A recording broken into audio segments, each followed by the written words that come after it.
Which is more of a concern to you, the Blues' power play or the Blues penalty kill? I'll talk about this coming up here on Locked on Blues.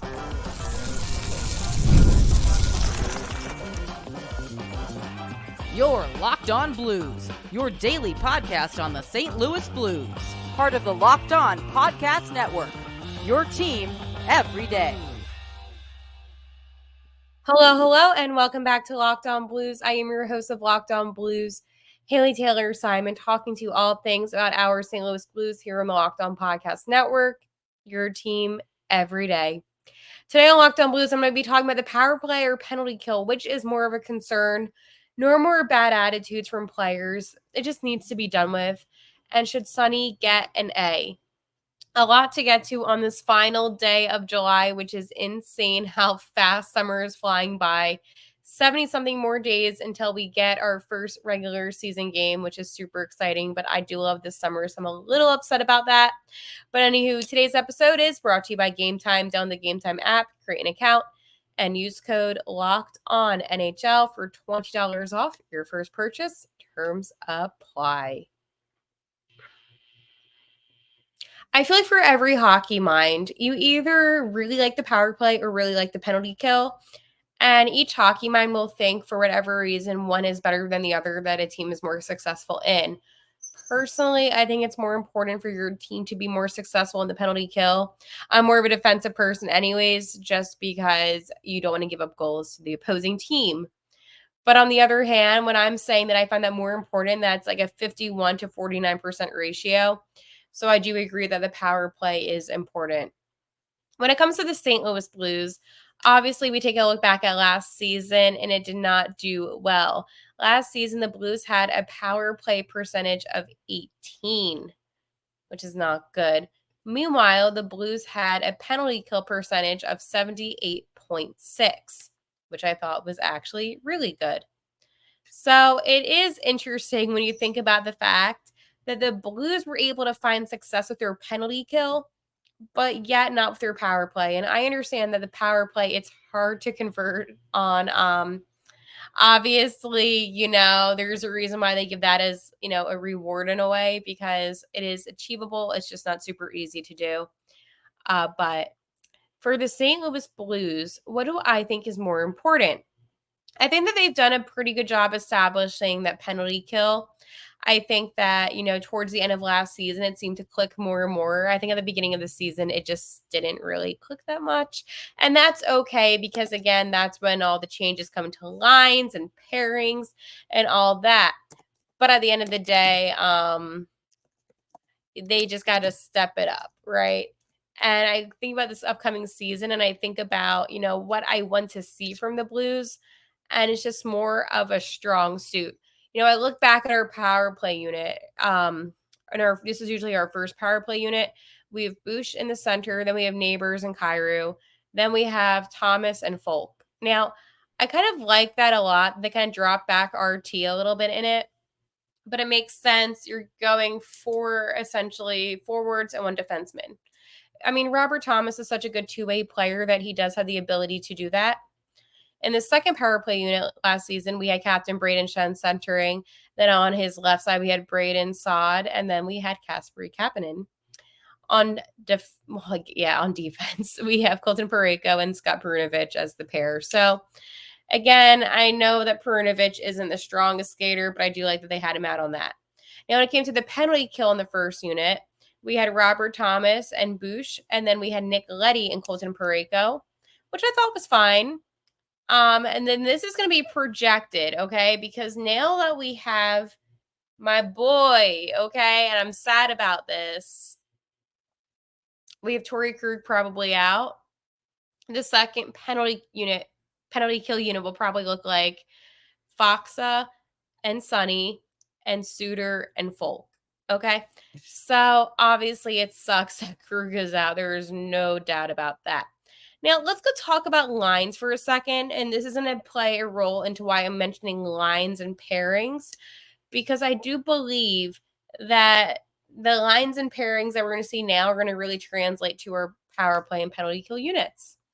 So in the first right now, and again, this is not confirmed in any single way, Centering, I have Robert Thomas, followed by Jake Neighbors and Jordan Cairo. And then our second, I have Bush, and then I have Turchenko, and then I have Shen on a wing position, which I like. Then I have centering in the third, Foxa. Then I have Matthew Joseph. Then I have Kasperi Kapanen. And then on my fourth, I have Sonny, Saad, and Texier. And that's my forwards. For defense, okay? Here are the good old defense. Nicoletti Pareko, Perunovic Folk, Suter, Kessel. Boom. Solid. Mic drop. Now, I could have Pio in there, right? But I don't know where I would put him yet. And I think right now Kessel definitely earned his spot. Perunovic earned it. I mean, I need to see how these guys look when they're skating together, because the thing is, when you're talking hypotheticals, when it's, the off season, it's easy to do that, right? But I also want to see the chemistry that some of these guys have. So I do believe that this season, we're going to see really a lot on Thomas, Pareko, and Bush to really uphold everything, which makes sense. Now, the interesting thing about all this is that, I know Jay Folk has a letter and all that, Justin Folk, but yeah, is it me, or am I kind of like over it at this point? I mean, I respect him a lot. I think he's a great player. I just would rather see maybe Bushy with a letter, because again, he is doing a lot good. I mean, Pareko could have been captain. Let's be honest. Like, he could have been. I don't know. But I'll talk about letters in a minute. But I want to continue on my conversation that I am having about my power play and penalty kill concerns. 18% on the power play isn't good, right? And I think that's something that we can all agree on, is that it's just not a good stat. It's not good to have. And I just think overall that, power plays are tough, and it's something that, the Blues need to get better on. I think they need to take more opportunities and just begin shooting. I think that there has been times where the Blues have the puck. I've seen this out of Cairo a couple times. Too many fancy passes. I don't want to see that, right? All I want to see, honestly, is just solid play making. To put it in perspectives of teams that did really well in the power play last season, again, remember, we had 18%. The Avalanche had 36%. Then it drops to 29% by Edmonton. The Islanders had a 27. Those Vegas Golden Knights that we all hate have 25. Let's go continue on and on. Oh, that's kind of funny, actually. Now I'm actually kind of laughing a little bit. We weren't the worst team, right? It could have been worse, but we really weren't the worst team. 18 Ottawa had 18.02. Anaheim's right below us with 17.87. The Penguins did really bad. Oh, wow. The Flyers were dead last with 12.20. Ooh. Yes, we weren't the worst. We were kind of like in the bottom, especially, but it wasn't awful. No, it wasn't good. Like, I'm not going to sit here and say, oh, yeah, we had a really good. No, it was not good. But yeah, we did not make the top 5 for anything this NHL season, really. Ooh, it's a tough one. Yeah, no, this was just not a good season. Now that I'm like looking at all the stats comparing to the NHL, I do that quite a bit sometimes, just because I like to see where I stand. The Oilers really dominant. Robert Thomas, did you make a list? Oh my goodness. This was just a bad season. Can we just forget that this season happened? Now that I'm looking at all these lists, because I have all these stats, I'm like, oh, you know what? Maybe this just was a season that I wanted to forget. And that is okay. We didn't even make it to the top 20 on most things. Okay. Obviously, that does not make me happy. That does not make me feel good. which is why we need to step it up this coming season and just be completely dominant when it comes to our power play penalty kill units and become a force to be reckoned with. We are the St. Louis Blues, and we are acting like we're one of the worst teams in the NHL, but we were the best worst team in the NHL. Right, Stella? Best worst team. Best worst team. Okay, I know. That's not something to be proud of. I know. I'm sorry. Mommy's sorry. Now, I just made my cat upset by saying that. But it's true. The Blues really were the best worst team. So, like, I wasn't lying. But I wish I was. Okay. Game time. Game Time is an authorized ticket marketplace of Major League Baseball, which makes getting tickets faster and easier. Prices on the Game Time app actually go down the closer it gets to first pitch.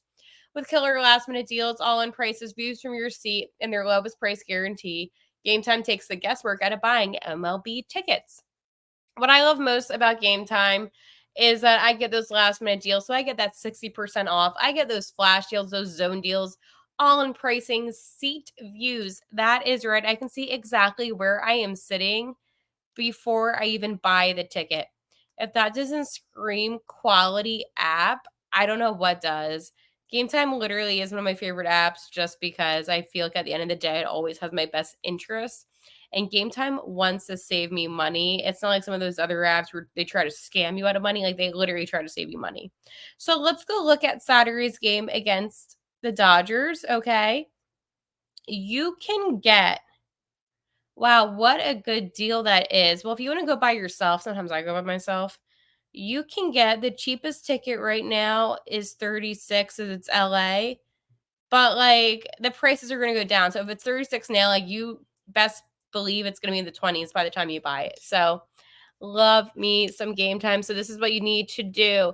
Take the guesswork out of buying MLB tickets with Game Time. Download the Game Time app, create an account, and use code LOCKEDONNHL for $20 off your first purchase. Terms apply. Again, create an account and redeem code LOCKEDONNHL for $20 off. Download Game Time today. Last minute tickets, lowest price guaranteed. No more bad attitude players. I am done with that. I feel like after the whole Kevin Hayes debacle, and I kind of argued with Hunter from Locked On Penguins about this because it really bothered me when he said, "Oh, well, he just sounds confident." I'm like, Hunter, it does not sound confident. It sounds arrogant. It sounds like you're making an excuse for a player with a bad work ethic, a bad mentality. If you were coming into a team, right? And your first words are, "Oh, well, the other team that had me, they just didn't give me enough opportunities. You know, they weren't a winning organization." I wouldn't look at that and say, "Oh, this is a really confident guy." I would look at that and say, "Oh, well, this guy looks like he sucks." Like for instance, the Joseph brothers, they both put very nice things on Instagram, um, which was really nice. I mean, you want to thank your former team. It is an NHL team. I know that I talk about our rivals all the time. Trust me, like I hate most of our rivals, right? Like I hate Chicago. We know that. I hate Dallas. I mean, like Zona's gone. But like you get what I'm saying? Like I dislike a lot of teams. Boston. Um, but if we have a player that comes from one of those teams, I hope they give that team nothing but respect. At the end of the day, hockey is a family. It's a community and it's a family. Hockey is one of those sports we're not as popular as football, okay? And I think we all know that. We all know, obviously we lost our football team, so like hockey is all we got. Well, besides like the Cardinals and soccer, but I do believe that you have to have a level of respect for your former team, and that just kind of rubbed me in the wrong way. And I just thought about it. Maybe besides his playing, maybe the Blues' management saw that he maybe wasn't the best teammate. He maybe didn't have the best attitude. Now, I'm not saying that this is true. I'm just saying what I am believing. There is no way you can tell me that what he said in that press conference in Pittsburgh was a little bit, maybe that's how he was in St. Louis. Maybe he said to the guys when they didn't win, "Well, you didn't give me the puck. You didn't give me a chance." And he blames everybody else except himself. There is a difference between accountability and saying, "You know what? I personally did not have the best season last year. It was nothing to do with the team." But instead, he said snippy things like, oh, well, people thought the team was going to rebuild, but the guys would get upset if that was even mentioned. Kevin, respectfully, why are you mentioning that?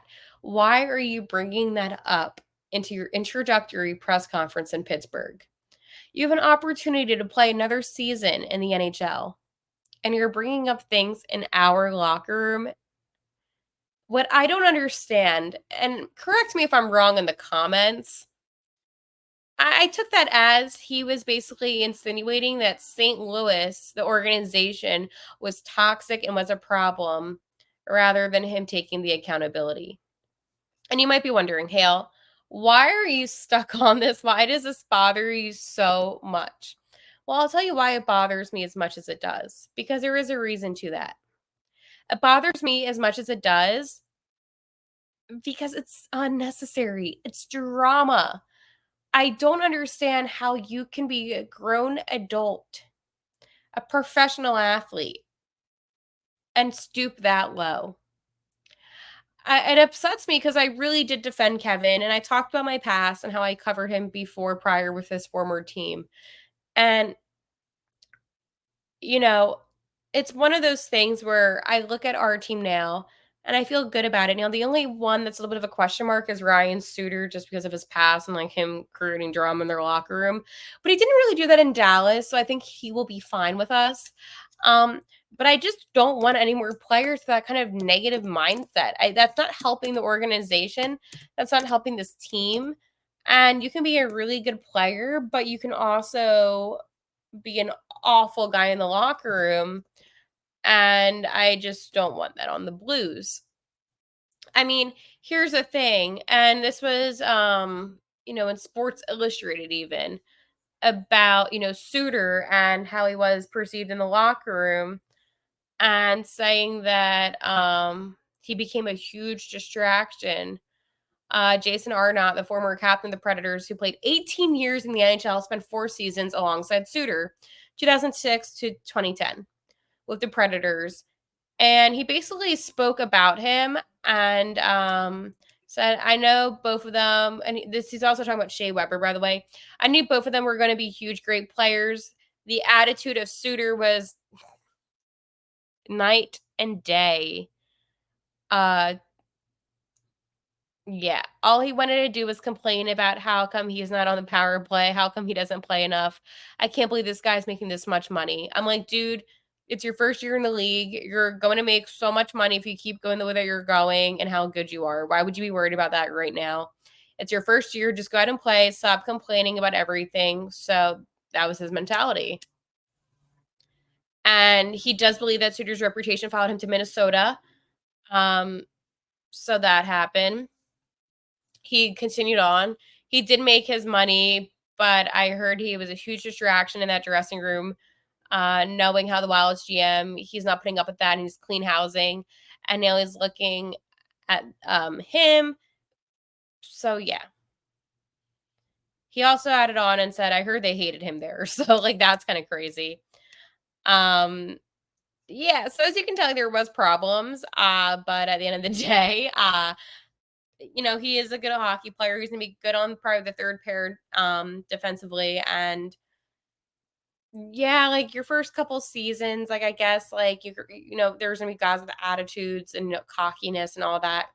But then moving on past that, you shouldn't really have that type of attitude. So the fact that he did at least, was a concern. But he was fine in Dallas. So I'm kind of hoping that he doesn't act that way here. I mean, I think that he's going to be around a lot of younger guys and he has to set an example.